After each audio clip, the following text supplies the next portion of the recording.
At 9:17 p.m., a woman laughed during a phone call with her best friend. They were planning to meet for coffee in the morning.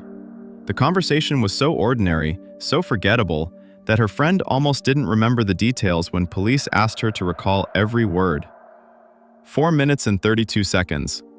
That's how long the call lasted. By the time it ended at 9:21 p.m., one of them would vanish so completely that investigators would struggle to explain how it was even possible.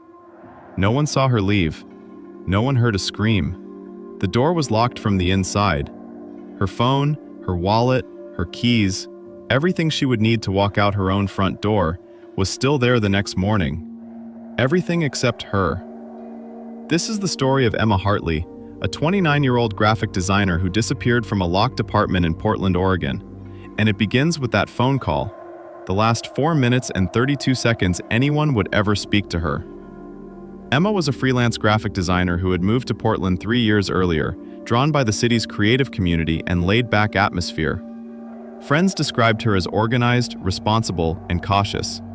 She lived alone in a second-floor apartment in the Southeast Division Street area, a neighborhood she had chosen specifically for its safety and proximity to her favorite coffee shops. On the evening of October 14th, Emma followed her usual Monday routine.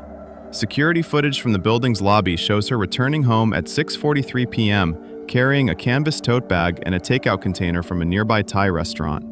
She checked her mailbox, climbed the stairs to her apartment, and according to digital records, locked her door behind her at approximately 6:47 p.m. Over the next 2.5 hours, Emma's phone activity painted a picture of a typical quiet evening. She responded to work emails, she scrolled through social media. At 8:52 p.m., she texted her sister in Seattle about their mother's upcoming birthday. The conversation was light and ordinary.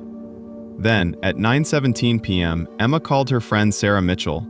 According to Sarah's statement to police, Emma sounded completely normal during the call.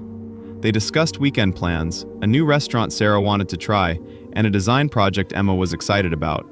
Sarah specifically remembered Emma mentioning she was about to take a shower and go to bed early because she had a client meeting at 9 the following morning. The call ended at 9:21 p.m. Emma was never seen or heard from again. When Emma didn't show up for coffee the next morning, Sarah sent several text messages. They went unread. When Emma missed her client meeting without any explanation, her business partner became concerned and contacted Sarah.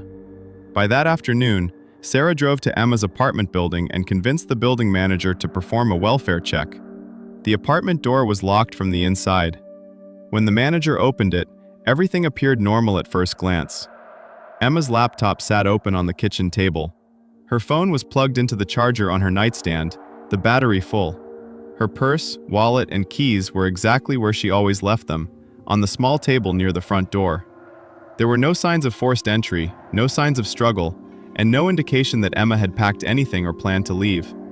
But Emma was gone. What investigators found most puzzling were the details that didn't fit. Emma's bed was made, contradicting her stated plan to shower and sleep. The takeout container from dinner had been washed and placed in the dish rack, something friends said Emma never did immediately after eating. She usually left dishes until morning.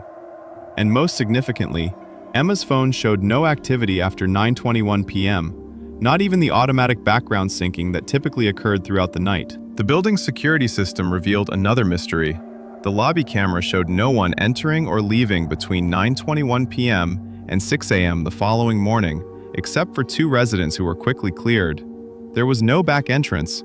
The fire escape outside Emma's window had been painted shut months earlier during building maintenance, confirmed by the building manager. According to reports, investigators considered multiple theories. Some believed Emma left voluntarily, perhaps through a window in another apartment or with someone who lived in the building. But her passport, medication, and every personal belonging remained untouched. Her bank accounts showed no activity after that evening, and she never accessed her email or social media again. Others suspected foul play, though the complete absence of evidence made this theory difficult to support. Forensic teams found no traces of blood, no unknown fingerprints, no signs of cleaning agents that might indicate a crime scene had been sanitized. A third theory suggested Emma may have experienced a mental health crisis, though friends and family insisted she had shown no signs of distress, depression, or unusual behavior. Her therapist, who she had been seeing monthly for general anxiety management, told investigators their last session had been unremarkable. The case remains open. Portland police continue to list Emma Hartley as a missing person. Her family maintains a website with her information, still hoping for answers. Sarah Mitchell told reporters years later that she replays that final phone call in her mind, searching for something she might have missed, some hint of what was about to happen. But there was nothing. Just an ordinary conversation at 9:17 p.m. on an ordinary Monday evening. And then, silence. Emma's apartment has since been rented to new tenants. Life moved forward in that building, on that street, in that city. But somewhere, the question remains unanswered. What happened to Emma Hartley after 9:21 p.m. on October 14, 2019?